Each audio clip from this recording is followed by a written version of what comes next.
Buenos días, mi hermano, bendiciones.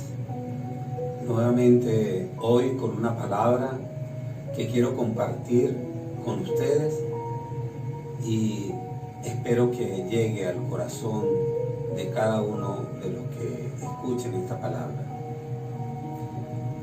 Primeramente quiero pedirle al Señor que nos acompañe en este momento. Señor, hazte presente. Sopla, Señor, entendimiento, luz para esta palabra. Pon tus palabras en mi boca, que no sea yo, Señor, que seas tú el que hable a través de mí. Úsame, Señor, como tú quieras. Te lo pido en el nombre poderoso de Jesús. Amén y amén. Hoy he querido traerles a ustedes una palabra que he tenido desde hace días en mi mente dando vueltas. La palabra se llama sal de la cárcel de tu mente. Nuestro cerebro es uno de los órganos de mayor actividad en cuanto a procesamiento se refiere. El ser humano tiene un promedio de 60.000 pensamientos al día, 2.500 cada hora y 41 por minuto. Esto nos indica que a lo largo de la vida procesamos un volumen de información tal que necesariamente el mismo cerebro necesita filtrar aquella información intrascendente, esa que no tiene importancia. La elimina automáticamente porque el cerebro tiene un filtro, porque de otra manera el cerebro se llenaría rápidamente de información y no tendría cabida para más información. La demás información, una vez que filtra aquello que no le sirve, la demás información la almacenamos y es la que define nuestra estructura de pensamiento.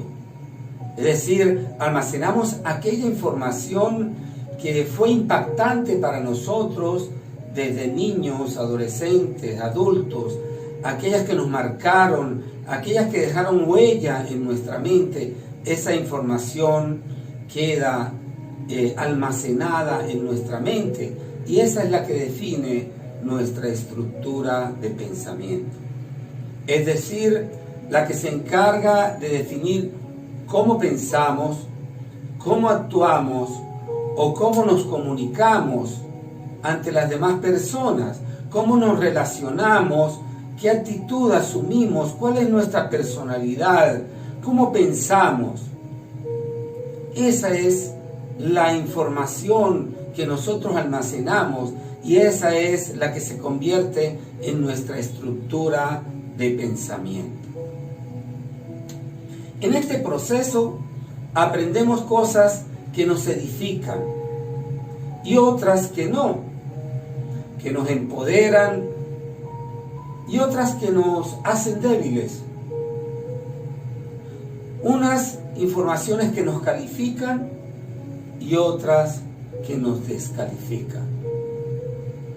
También aquí está la educación, los valores y los principios que aprendimos, la formación o también los malos aprendizajes que van en contra de los principios de ser buenos hermanos, buenos ciudadanos, buenas personas, de ser gregarios y también en contra de las buenas costumbres y conductas y en vicios que nos hunden muchas veces en el pecado y en dificultades para integrarnos socialmente.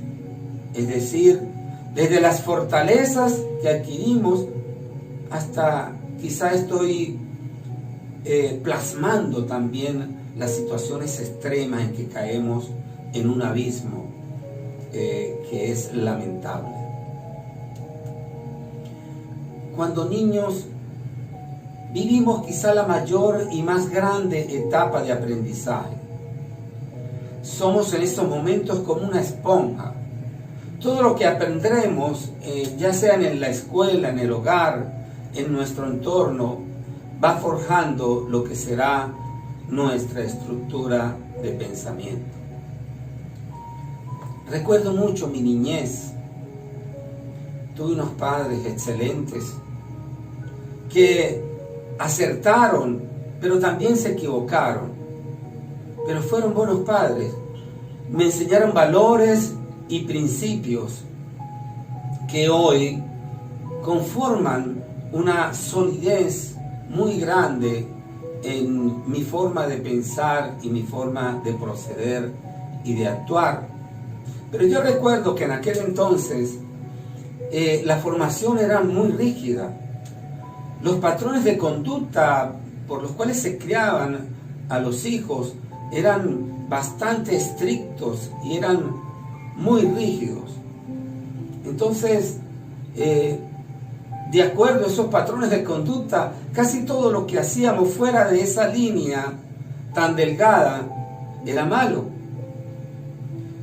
Yo creo que el primer control remoto a distancia que yo conocí fue la mirada y los gestos de mi madre. Mi mamá, con los ojos y con un gesto, nos decía lo que teníamos que hacer. Era increíble, era extraordinario. Pero así nos formamos. Y no lo estoy diciendo porque fuera malo, todo lo contrario. Creo que ellos dieron lo mejor y lo que ellos consideraban la mejor formación. En este caso, para mí, para mis hermanos. Fuimos al colegio y en el colegio nos enseñaron a aprender, pero no nos enseñaron a pensar, a discernir. Cuando íbamos al colegio no teníamos derecho a disentir del profesor. En el colegio se aprendía solamente, se daba y se entregaba una información, un conocimiento. Pero no había ni se estimulaba el derecho al discernimiento, al análisis. Hay un cuento de un niño que entró por primera vez a un colegio y el primer día de clase la maestra les dice a todos los alumnos: hoy vamos a hacer un dibujo. Y el niño dijo: maravilloso, me encanta dibujar. Y él comenzó a hacer un dibujo. Pero la maestra de pronto dijo: un momento, no comiencen todavía. Vamos a dibujar una flor. El niño dijo: buenísimo, ok, vamos a dibujar una flor. Y él empezó a dibujar la flor que a él más le gustaba. Pero de pronto se escuchó la voz de la maestra que dijo: no es cualquier flor. Ustedes van a dibujar esta flor. Y ella dibujó en la pizarra una flor roja con una hoja verde. El niño miró la flor que ella estaba haciendo y dijo: me gusta más la flor que yo estaba haciendo. Pero bueno, la maestra pide una flor roja con una hoja verde y esa es la que voy a hacer. Y así, otro día llega la maestra y dice: hoy vamos a trabajar con el barro y vamos a hacer figuras de barro. El niño alegre, contento porque él había trabajado con barro, dijo: yo sé hacer animalitos, figuras. Y él empezó a moldear el barro para hacer una figura. Y de pronto la maestra dice: no es cualquier figura. Hoy vamos a moldear con el barro una taza. Y el niño dijo: bien, bueno, yo sé hacer una taza, pensó él, y empezó a moldear con el barro una taza. Pero de pronto la voz de la maestra dice: pero no es cualquier taza. ustedes van a hacer esta taza que yo voy a dibujar en la pizarra. Y dibujó una taza profunda, grande. Y el niño, mirando lo que ella había comenzado a hacer, él dijo, me gustaba más la taza que yo estaba haciendo, pero voy a hacer la taza que pide la maestra. Y así sucesivamente, en otras clases y en otras oportunidades, la maestra les pidió hacer trabajo, pero ellos solo podían hacer lo que ella les indicaba en la pizarra. Cuenta que la familia tuvo que mudarse para otra zona y por lo tanto el niño tuvo que entrar a otro colegio. Y el primer día de clase del niño en ese colegio, la maestra llegó y dijo, niños, hoy vamos a dibujar. Y todos los niños comenzaron a dibujar, menos este niño de la historia.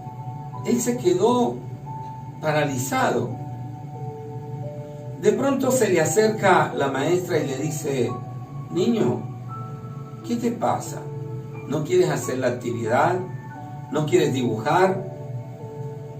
Y le dijo, sí maestra, pero ¿qué voy a dibujar? Y la maestra le dijo, bueno, dibuja lo que tú quieras. Y él se quedó un tanto extrañado y le preguntó, maestra, ¿y el dibujo tiene que llevar el color rojo y el color verde? Y la maestra le respondió, no, hazlo con los colores que tú quieras. Entonces el niño comenzó a dibujar e hizo una flor roja con una hoja verde.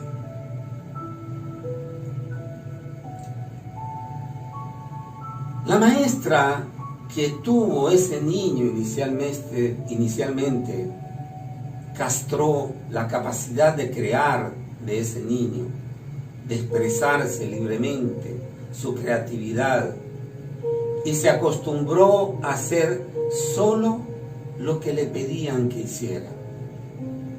Y así pasa muchas veces. En el colegio o a veces en nuestro aprendizaje nos castran y nos dejamos castrar nuestra capacidad de crear, de innovar, de inventar, de sacar a relucir en nuestra mente aquellas ideas extraordinarias que muchas veces palpitan en nuestro corazón.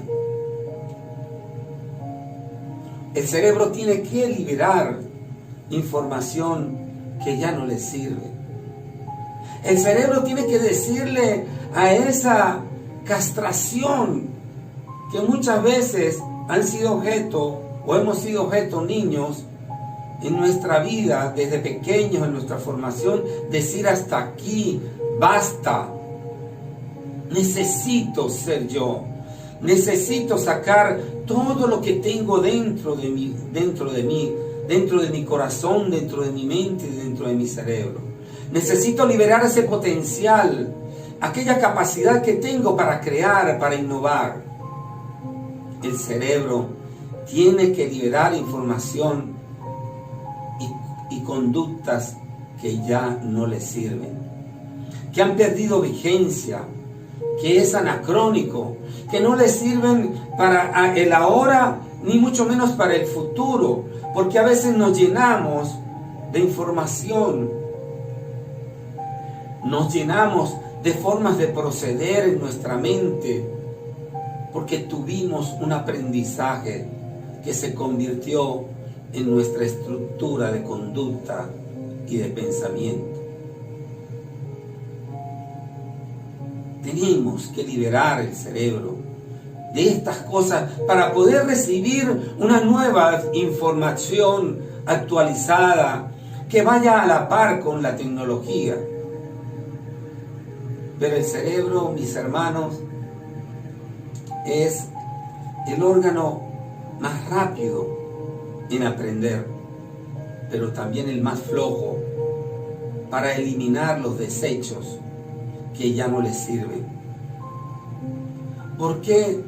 Porque nuestra zona de confort nos dice que podemos seguir haciendo las cosas a la manera antigua, por lo que esas maneras se convierten en gigantes en nuestra mente, en nuestro cerebro, difíciles de eliminar. Son creencias, son conocimientos, son imágenes, son aprendizajes que lamentablemente se agigantan dentro de nuestra mente y nuestro cerebro y nos impiden abrir nuestra mente y liberar nuestra mente a nuevos aprendizajes. Tenemos que desaprender para volver a aprender, es decir, matar a los gigantes. ¿Quiénes son los gigantes que nos mantienen anclados al pasado, a las antiguas formas de hacer las cosas? Solo tú los puedes identificar. La única manera de matar esos gigantes es, mis hermanos, mediante el conocimiento, mediante el estudio, mediante la búsqueda de nuevas formas de aprendizaje, de nueva información, de conocimiento que me vaya actualizando de acuerdo a los avances que va teniendo la ciencia y la tecnología. En el libro de Oseas, capítulo 4, versículo 6, dice la palabra: mi pueblo perece por falta de conocimiento. Es decir, que es lapidario este versículo cuando dice mi pueblo perece por falta de conocimiento, y es que cuando nosotros nos cerramos al conocimiento, a adquirir mayor conocimiento, vamos entrando como a una especie de obsolescencia mental. Y cuando vemos, estamos arrumados. Muchas veces nuestra mente se convierte en un traste viejo que ya no sirve. Tenemos que liberar nuestra mente, como decía una vieja canción, aprender nuevas cosas, estudiar, leer. ¿Cuántos profesionales se gradúan y más nunca vuelven a agarrar un libro? Creyeron que con el título ya lo saben todo. Y cuando se dan cuenta con el tiempo, son profesionales obsoletos. Tenemos que educarnos para que el mundo galopante con su avance no nos pase por encima. Qué difícil fue sacar al pueblo de Egipto. Llevó 40 años. Pero más difícil, mis hermanos, fue sacar a Egipto de la mente del pueblo. Para muchos duró toda una vida. Tu mente hoy está procesando 60.000 pensamientos. Pero ya mañana esos pensamientos son cosas del pasado. Por eso esta palabra la he llamado sal de la cárcel de tu mente. Y es que a lo largo de la vida, si no renovamos nuestra mente, adquiriendo nuevos conocimientos, estudiando, leyendo, preparándonos, hacemos de nuestra mente una celda de la que en lugar de liberarnos, le agregamos muchas veces más barrotes para hacer esa cárcel, esa celda de nuestra mente más hermética. Porque hay personas que se cierran a aprender, a adquirir nuevos conocimientos, a entender que las estructuras de pensamiento se vencen y que tenemos que vaciar la taza de nuestro cerebro para llenarla de nueva información actualizada que vaya acorde con los nuevos tiempos, con los avances de la ciencia y con los avances de la tecnología. Lo del pasado no te sirve para hoy. Lo de hoy no te servirá para el mañana. Mientras tanto, estudia, prepárate, adquiere conocimiento mediante la lectura, mediante la investigación. No hacerlo es exponerse, mis hermanos, a tener una vejez mental prematura por elección. Y lo voy a repetir. No adquirir mayor conocimiento, no prepararse, no leer, no buscar información, no actualizarse. El no hacerlo es exponerse a tener una vejez mental prematura por elección, es decir, tú has elegido por omisión, por no querer prepararte, por no querer adquirir mayor conocimiento, has optado por una obsolescencia mental. En el libro de Proverbios, capítulo 1, versículo 22, dice la palabra: ¿hasta cuándo, muchachos inexpertos, seguirán aferrados a su inexperiencia? ¿Hasta cuándo ustedes, los insolentes, se complacerán en su insolencia? ¿Hasta cuándo ustedes, los necios, aborrecerán el conocimiento? Parece mentira, pero este pasaje del libro de Proverbios, con esa sabiduría tan grande del rey Salomón, es aún vigente. Hay gente que aborrece el conocimiento. Hay gente que no le importa el conocimiento, porque el empirismo y la experiencia creen que se sobrepone al conocimiento. Y no se sobrepone. La experiencia y el conocimiento se complementan para una mayor sabiduría. No se trata, mis hermanos, de depositar nuestra confianza en el conocimiento o en el hombre antes que en Dios. Pero Dios es el creador del universo. Es el autor de todo lo que hay en la tierra, debajo de la tierra y por encima de la tierra. Es el creador del universo.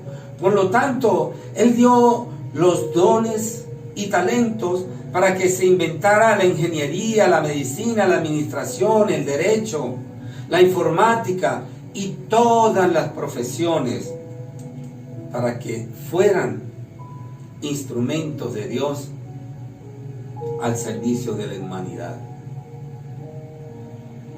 Por eso es que cuanto más adquiero conocimiento, más amo a Dios.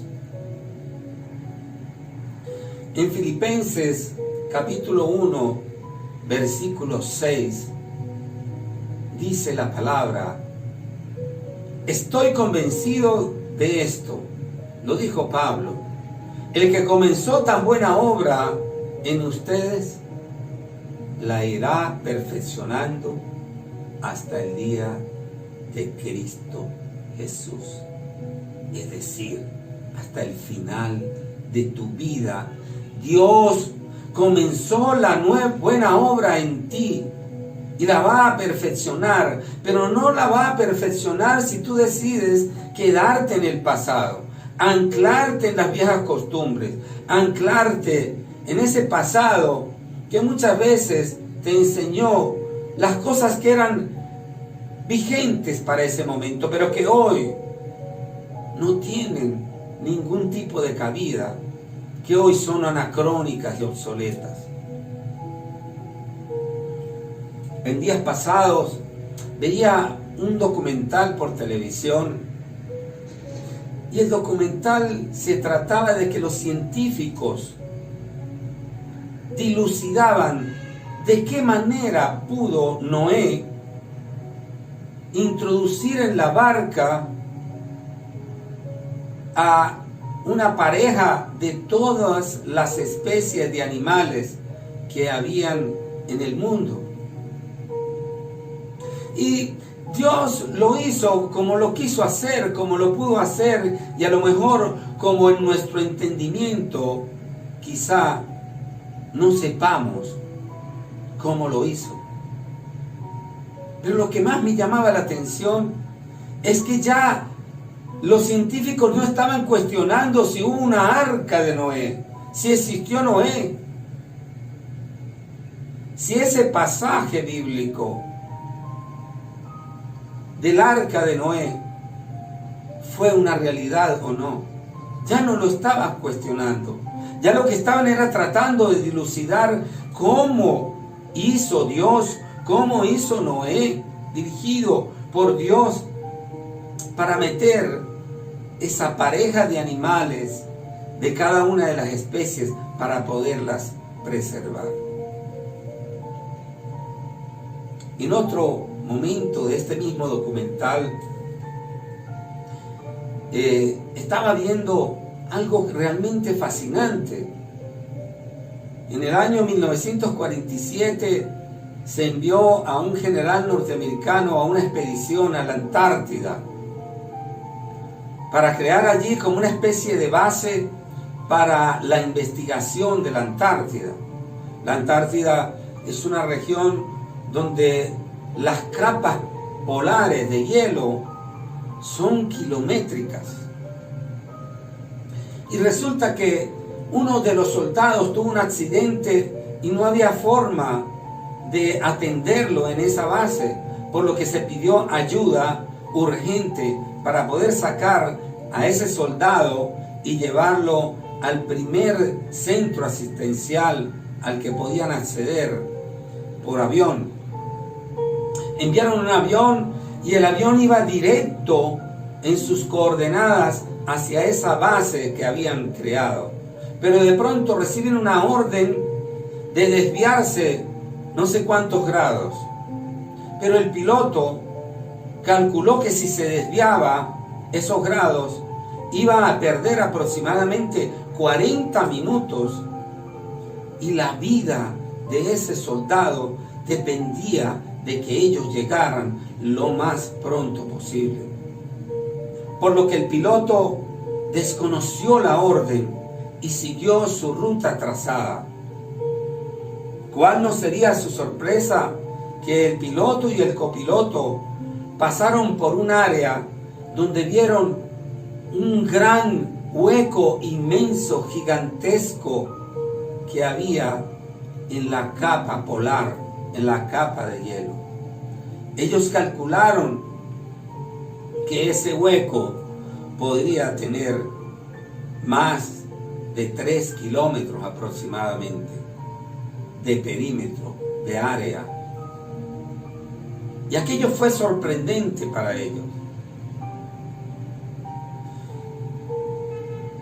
En una oportunidad, desde esa misma base, entonces enviaron a unos expertos, conocedores y que de poderse transitar por esos hielos, esas heladas a temperaturas por debajo de 0 grados, 45 grados.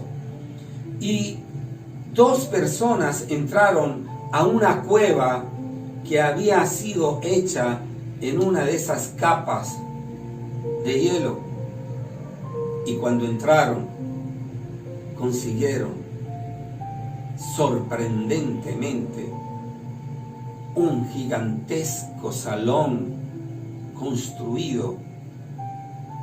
Tenía imágenes que ellos no supieron interpretar, pero lo más sorprendente era que dentro habían 23 grados de temperatura.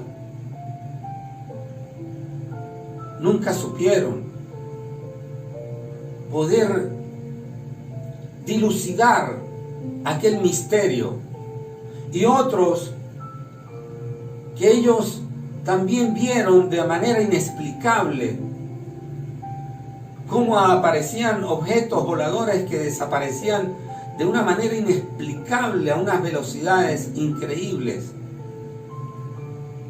Pero lo más sorprendente de este documental y lo que más me llenó y por lo que más le di gracias al Señor y le di gracias a Dios y le dije: Señor, tú eres incomparable, tú eres el creador y el arquitecto del universo.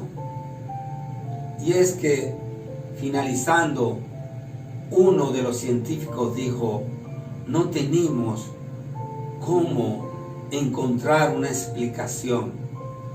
La única manera es irnos a la Biblia, irnos a la palabra de Dios, porque Dios es el único que tiene la respuesta para cada una de estas situaciones que la mente del ser humano no tiene cómo comprender, cómo dilucidar, cómo dar una explicación. Por eso, entre mayor conocimiento tengo de las cosas, más amo y exalto al Señor. Pablo, habiendo sido perseguidor de los cristianos, fue escogido, llamado por Dios, entre otras cosas, por su gran preparación. Él hablaba griego, latín, arameo y hebreo. Él era escritor, siendo de hecho el autor más prolífero del Nuevo Testamento. Con sólida formación académica que incluía la teología, la filosofía, hechos jurídicos, la lingüística y conocimientos de mercantil. Era un hombre de una gran formación, de una gran preparación, porque él nació en una ciudad, la ciudad de Tarso, que era una ciudad universitaria, y él se preparó y estudió y se formó de la mano de un fariseo que era maestro, que era Gamaliel, y adquirió muchos conocimientos. Esto le permitió a Pablo dirigirse tanto a los judíos como a los gentiles, llevarles la palabra de Dios sin ningún tipo de problema, porque tenía fluidez tanto en su hablar como los conocimientos para poderles llegar a los corazones de cada uno de ellos.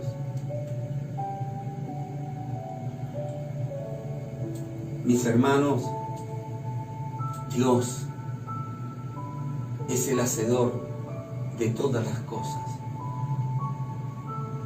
Dios no te está diciendo que no adquieras conocimiento.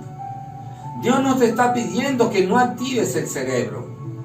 Todos los órganos de nuestro cuerpo, si nosotros no lo ejercitamos, tienden a quedarse obsoletos, a perder vigencia, a morir. Quiero terminar esta palabra con un versículo que está en 1 de Corintios, capítulo 12, versículo 8.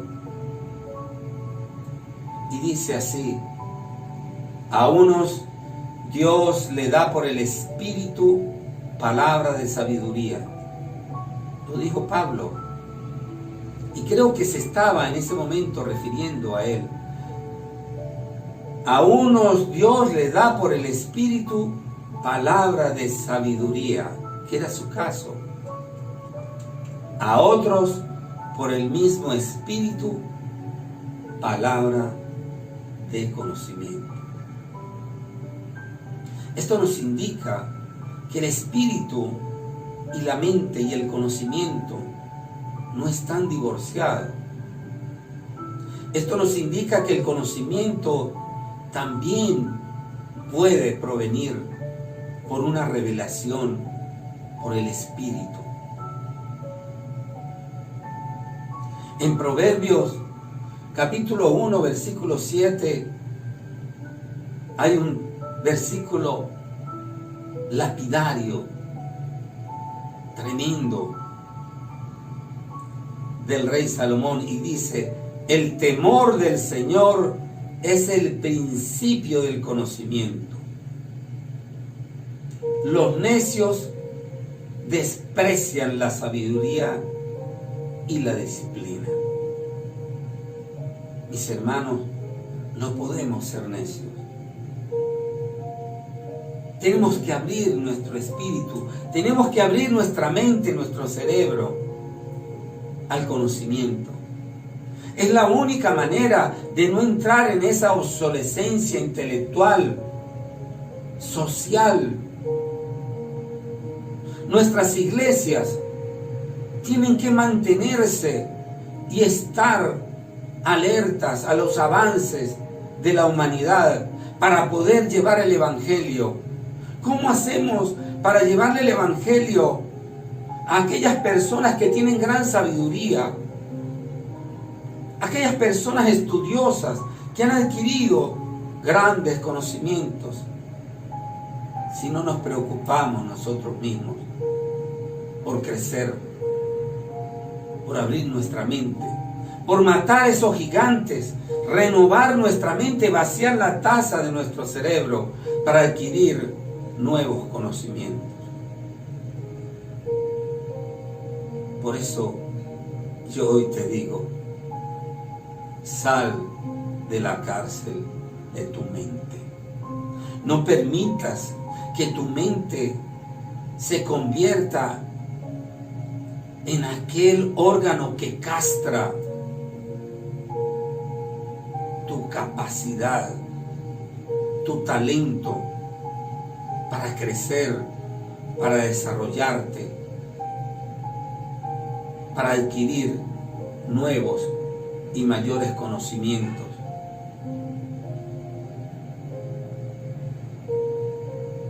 Yo hoy te pido que reflexiones sobre esta palabra, porque necesitamos que nosotros los cristianos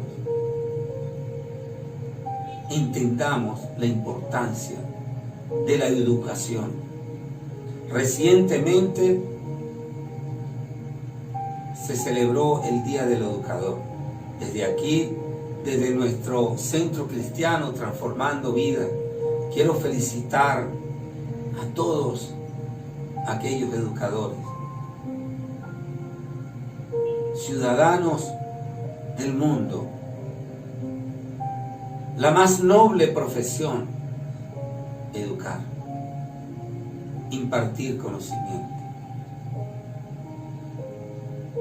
Y a ellos dedico esta palabra.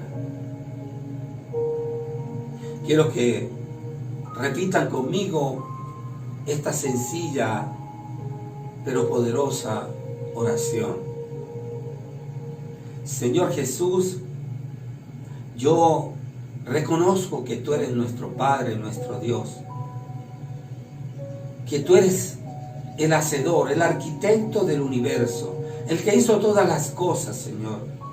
No hay nada por debajo de la tierra, en la tierra, ni por encima de la tierra, que no haya sido de tu obra maestra. Tú fuiste llamado maestro porque tú enseñaste a los discípulos y a los apóstoles.